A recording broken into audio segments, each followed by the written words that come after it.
Hey guys, this is Zombie Box Reviews, and today I want to give you guys a quick review of episode 3 of the Obi-Wan Kenobi series. So, going into this episode, I would say it's a minor improvement over the last 2 episodes that we got last week, which I will go back to review. So here are a few things that I feel worked in this episode.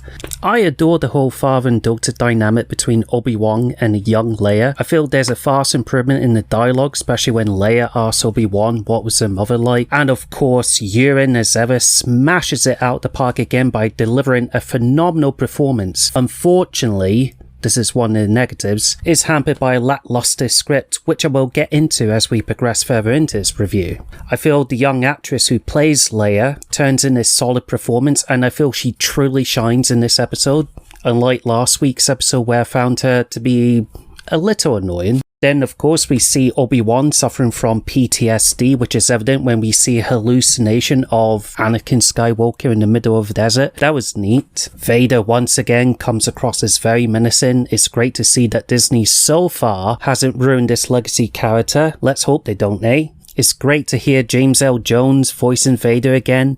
He sounds very much like he did in the original trilogy. I always found his voice to sounded a bit off in Rogue One, old, but here he is sounding like he did in the original trilogy. And I know that they used some sort of AI to make him sound like he used to sound. Another highlight for me is that we get to revisit Vader's lair on Mustafar and get a glimpse of his throne room. That was great. I have to say, for a show that has a 9+ rating, it is surprisingly violent. Like how one of the stormtroopers is bisected when he falls right through the laser gate. Then of course our boy Vader shows up looking for Kenobi, going around, lifting people up in the air, snapping children's necks, dragging civilians through the street like they are nothing. Truly brutal, and I love it. Now, unfortunately, this is where I have to go into the negatives. There's a scene where Leia and Obi-Wan hitch a lift, which is later occupied by stormtroopers, and Obi-Wan slips up by calling Leia by her real name in front of them. That was so dumb, because obviously Obi-Wan would never do something stupid like that. We also don't know if the Grand Melon-Head Inquisitor is still alive, because obviously we saw him get stabbed by Raver. If he is dead, then they have retconned their canon. As we know, for those who have seen Star Wars Rebels, that he dies at the end of that season, at the end of season 1. I still don't like the character Reva. She comes across as obnoxious, in-your-face type of character. She's very one-dimensional type of villain who so far doesn't have that many layers to her character. I'm not that familiar with the actress who plays Reva prior to this show, so I'll chalk it up to bad writing and direction. The whole rematch between Vader and Kenobi breaks canon because we know that their last duel was on Mustafar and they didn't meet face to face again until A New Hope. It cheapens the whole emotional weight behind that iconic scene, and it lessens the sacrifice that Obi-Wan made to allow Luke and the rest to escape from the Death Star. If they wanted to sway my opinion by giving me a rematch of the ages, this unfortunately has failed miserably here. I wouldn't even call this an actual rematch, as this duel was very one-sided.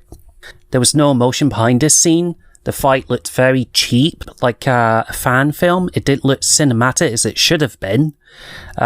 This should have been an iconic fight, and it wasn't. What baffles me is Vader pulls something down with the Force, ignites it with his lightsaber, he uses the Force to drag Obi-Wan across the flames and says, "Your pain has only just begun." And an ally of Obi-Wan shoots at stormtroopers, and a droid comes along and carries Obi-Wan away while Vader watches. He doesn't even do anything. I don't know why he couldn't just use the Force to put out the flames, or just sidestep around it, or even just crush the droid or pull Obi-Wan back into the flames. Now, I know I didn't cover everything in this review, just wanted to touch on the things that I liked and disliked about this show. So far, this show is looking to be the next Boba Fett. Hey, you never know, we might find out Harrison Ford was also edited out of this show, just like he happened to have been edited out the Book of Boba Fett, because hey, IMDb never lies, right? But perhaps just take that with a grain of salt, huh? So those are my thoughts regarding this episode. Let me know what you guys think in the comment section below. Of course, if you enjoyed this episode and you want to see more of this type of content in future, then of course please hit that like, share and subscribe button. It truly does help the channel out. So until next time, bye for now.